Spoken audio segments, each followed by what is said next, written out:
Bonjour, aujourd'hui mon histoire s'appelle Rêve.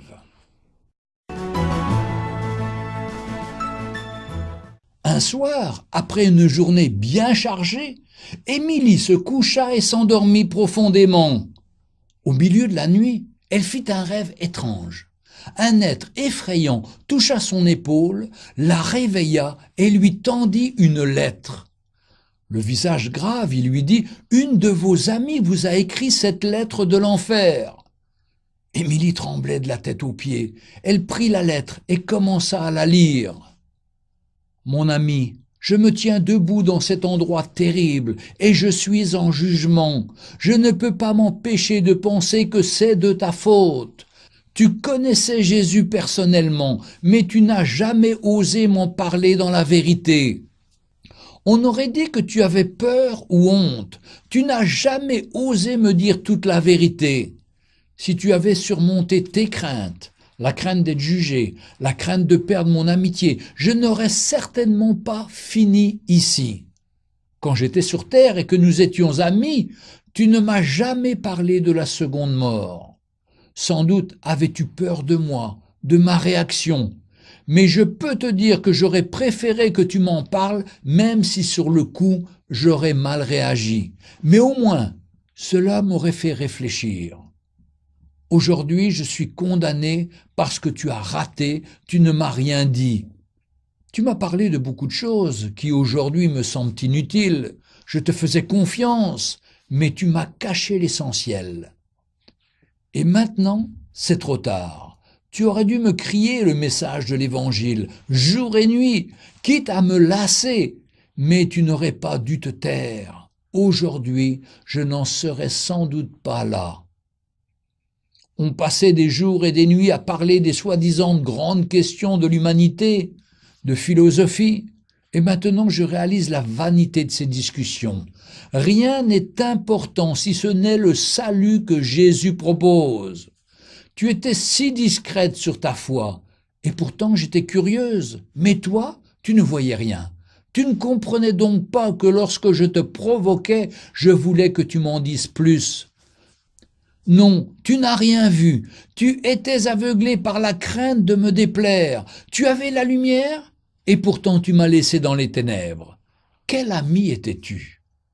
Tu m'as laissé vivre, aimer et mourir. Tu t'es contenté de me donner des conseils bien humains. Tu m'as empêché de voir la lumière.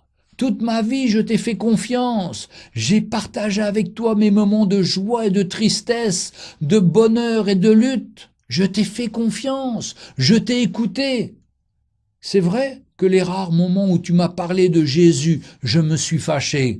Mais tu n'aurais pas dû t'arrêter. Une véritable amie aurait insisté, sachant ce qui m'attendait.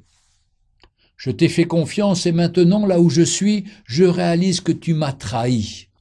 Au fond, je ne crois pas que tu aies été mon ami. Émilie se réveilla en sursaut, elle était trempée de sueur.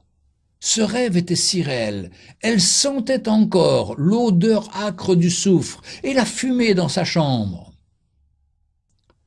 Ses pensées se bousculaient dans sa tête. « Seigneur, qu'est-ce que cela veut dire ?» Elle ne put se rendormir. Elle comprit combien, en tant que chrétienne, elle avait raté des milliers d'occasions de parler de son Sauveur, de Jésus-Christ. Comme un film, toutes les occasions ratées défilèrent devant ses yeux. Elle repensa à Julie. Tant de fois, elle avait eu envie de l'inviter. Une fois même, elle avait dans son sac un CD d'évangélisation. Elle voulait le lui donner, mais elle avait hésité.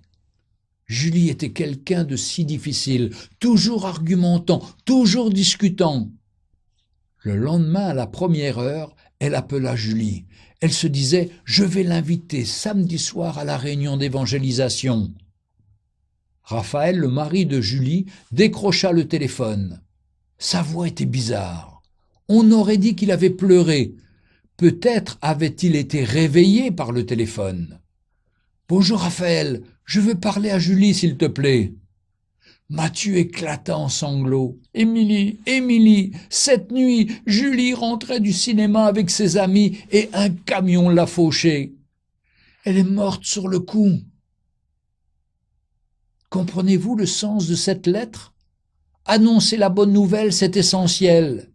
Imaginons-nous recevoir une lettre comme celle-là. Nombreux sont les chrétiens qui ont peur de parler de Jésus à leurs amis.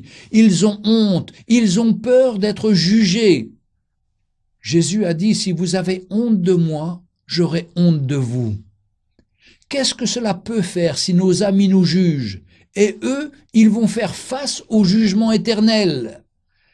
Qu'est-ce qui est le plus grave? Que nous perdions notre réputation ou que nos amis brûlent dans le feu de l'enfer et qu'ils nous reprochent de ne pas leur avoir dit?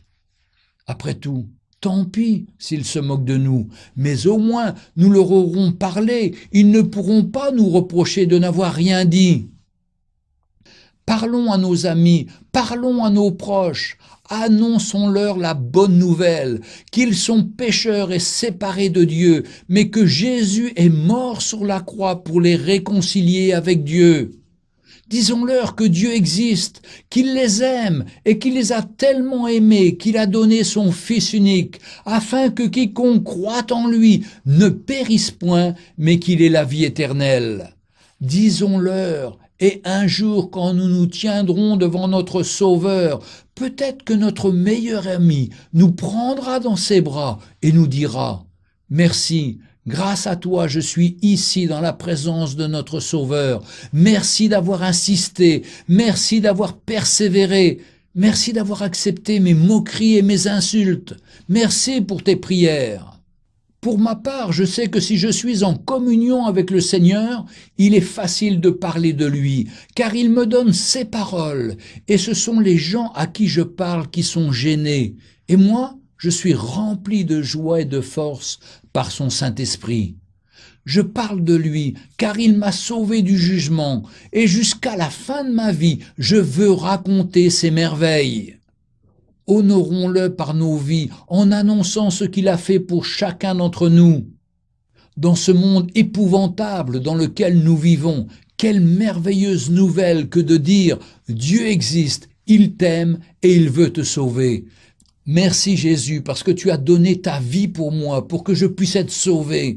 Quelle grâce quand le Saint-Esprit nous convainc de péché, de justice et de jugement et que nous rentrons dans sa présence parce qu'il nous aime et qu'il veut nous sauver. Il veut te sauver.